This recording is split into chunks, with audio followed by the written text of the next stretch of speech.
How's your starting lineup shaping up at this point?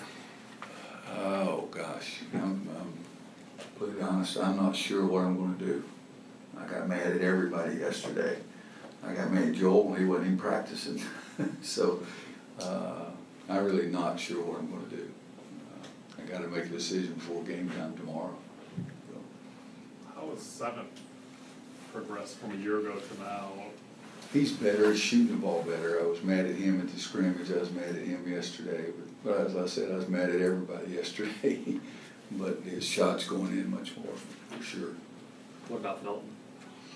Jalik is officially a member of the team now. That part's good because he finally passed all the running stuff. So he's officially a member of the team and therefore has the right to start a game. But he's really gifted. You got to get him to understand the defensive side of the floor is really, really important. So, but I'm serious, guys. I don't know.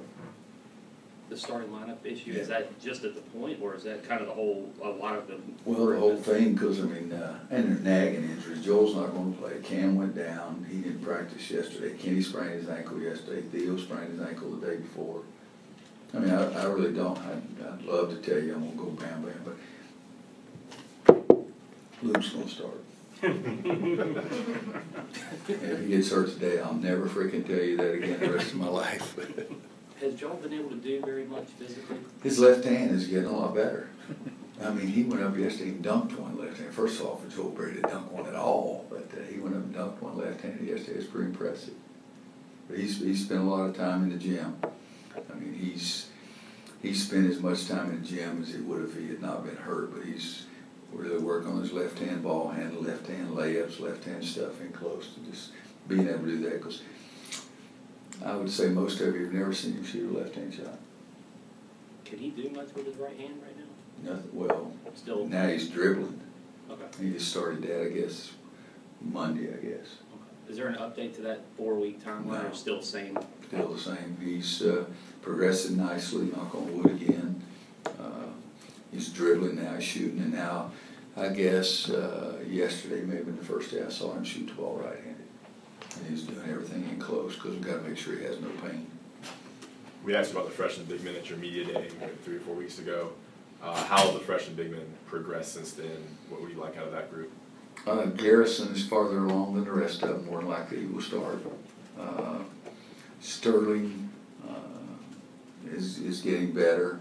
Walker's doing some good things. B. Huff is probably moving along slower than the rest of them, adjusting, but when he gets the ball 2 feet from the basket, he's the best player. So if we can just get him to the basket 2 feet from the basket every time, we'll be a lot better off. But I think all 4 of them are progressing, and I think all 4 of them are going to be good players. I really do. Like I said before, I would like for it to be this week. That's where it starts, but they're all going to be good players. What does Garrison do in particular that's kind of made him stand out? He doesn't make the mistakes the rest of them makes. You know, he's grasped things we're trying to do more quickly. He's more comfortable out there. Passed all the running tests quicker, so we weren't having to get him up at 7 a.m. running early or anything like that. You said they were making you mad yesterday. What were they doing to aggravate you? From water break on in.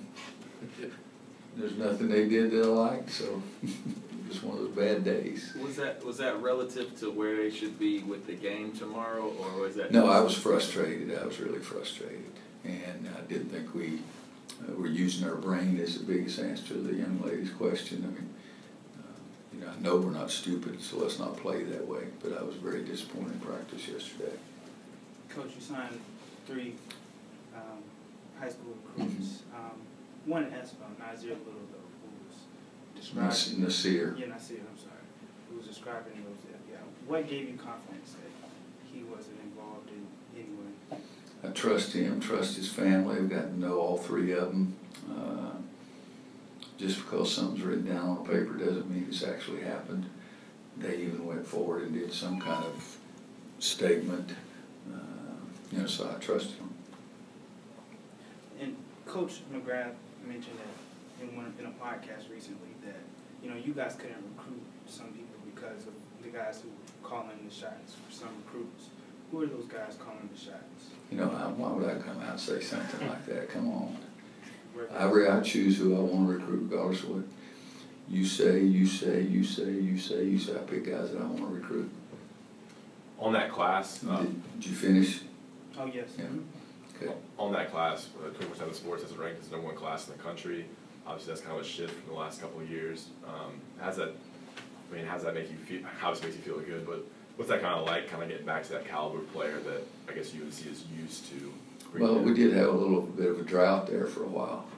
It's more fun this way to be able to identify people you want, and not only getting those guys. We lost some guys, but we got some guys we really wanted on campus. A couple of years, never couldn't even get guys on campus.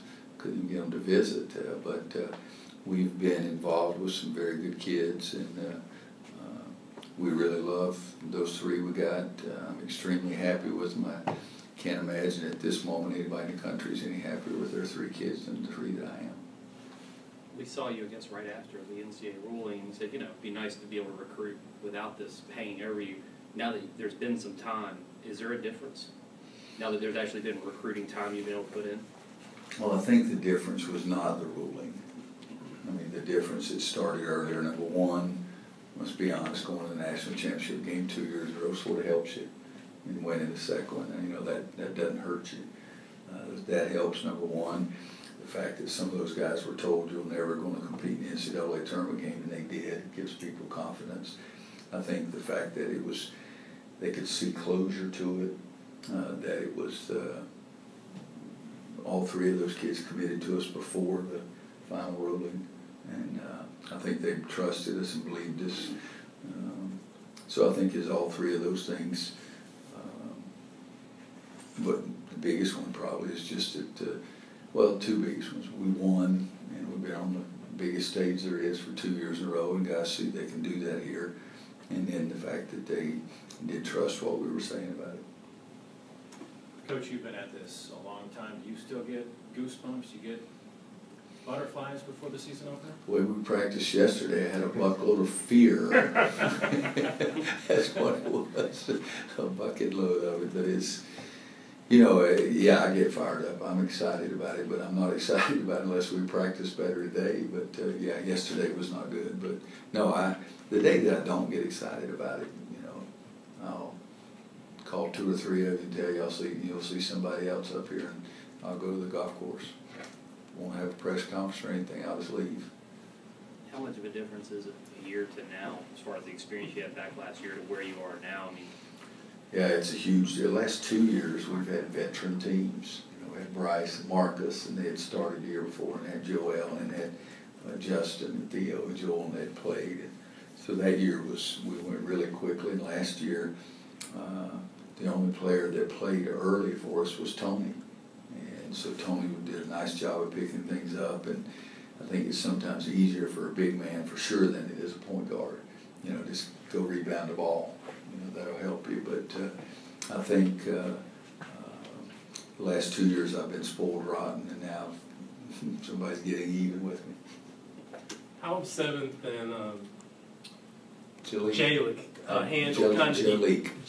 Yeah. handled the extra playing time and kind of the opportunity to step in without Joel in there? Well, not as well as I wanted. I wanted somebody to be really excited and jump up there and get in front of the other guy and never turn around and look back. So they haven't done that, but had good moments. Jalik probably had more good moments in the exhibition, the jamboree that we did this past weekend. But I'm putting a load on him. I mean, Joel cannot play. It's like that old saying, he's not walking through that door with his uniform on tomorrow night. So it's been good for him too. I had a couple of questions from some of the media who's up in Pittsburgh. Andrew Jones asked, what element of Luke's interior game has he made the most progress in since last season? I think his attention to rebounding is even more impressive than it was last year. He had 2 big-time rebound games, one game here against Florida State, I think, and then a couple of games in the NCAA regional. But I think it's been more consistent, his rebounding. He's very confident right now. He's got to do a better job handling the ball in 3 periods during the jamboree. He had 8 turnovers in about 26 minutes, so we can't handle that. But I would say the ability to go get the ball and understand how important it is. And then Andrew Carter's doing a couple things pre-PK80, which starts with Bucknell. One is, what does it mean for North Carolina to be one of Nike's flagship schools? Well, I think it's a great partnership. if I'm a guy out there that's a high school coach, high school player, a fan, I would pick Nike over everybody else. Just, that's what I would do. And I think the relationship as a partnership has just been fantastic for us, and I think it's something that we're very proud of, that partnership, and the fact that with Nike you also have an association with the Jordan brand, and that's with the greatest player that's ever played the game, so no coach can be happier with the agreement than what I am here. And when you were an assistant coach, and then your first 5-6 years or so at Kansas, it was Converse. Mm-hmm. How has the whole shoe school partnership changed over the 40 years of your coaching career? Well, over the 40 years, it has been unbelievable, you know, because most everybody was wearing Chuck Taylor Converse at one time, and then all of a sudden Nike came in, and Adidas had been in a little bit before that, but Nike came in, and Phil Knight just did an incredible job of leading the company for a long time on a shoestring, and then all of a sudden things opened up for him, and it was a ton of money. These helped athletic programs around the country, and I think that that's the biggest thing is financially they've really contributed a great deal to so many schools, and now the Nike, and particularly the Jordan brand, is something we're really proud of. Anybody else back there? Yeah, we're going to get Kenny Williams after this. We haven't seen him play, obviously. Neither have I. In the real game.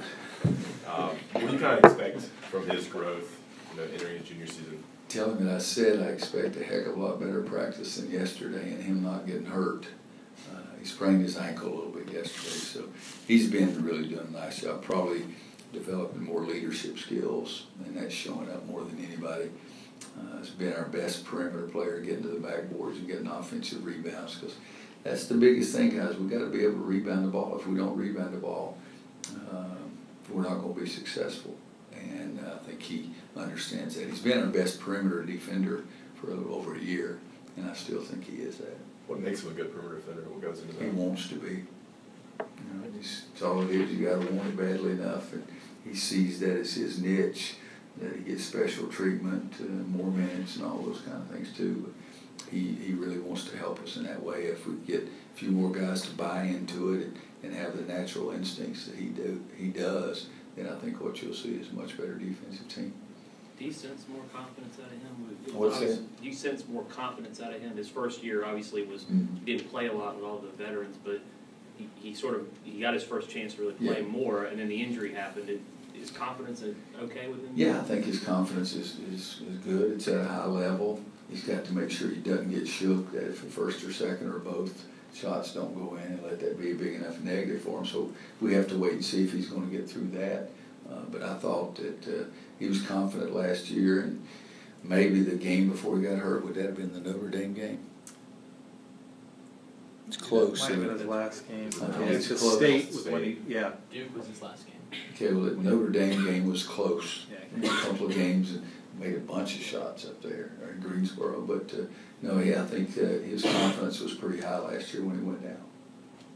You've said that for most guys, or for a lot of guys, the biggest jump they make is from their freshman to their sophomore year. Do you think Kenny not really getting to see that through? Is he due, and is he even making strides towards making that jump this season?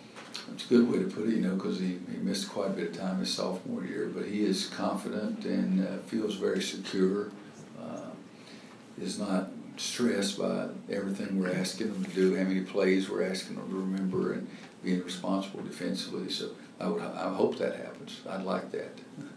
With the big man kind of progressing slowly, is there a point where you say, Luka's experience, he might not be a true 5 or what have you, but I'm going to go with experience over, you know. Yeah, even in the Jamboree Sunday, we played one lineup with Luka as the 5-man. Right now, if my life depended on it, that's who I'd go with. But again, I'm not just coaching for one game. I don't think they're going to send the firing squad after me if we lose one game. But I'm not going to give them an opportunity to feel that way after 2 or 3. If we had to make changes, we'll do it. Well, you know, it's not that big a deal. I mean, it was a little bit different, but we went with just one big guy, 2013 or 14, and we had some good results. But I think this one will be harder because the only guy with experience would be Luke, and so everybody else that came in when he had foul trouble was going to be very inexperienced. Thanks everybody. Thanks, guys. Kenny and Good coach.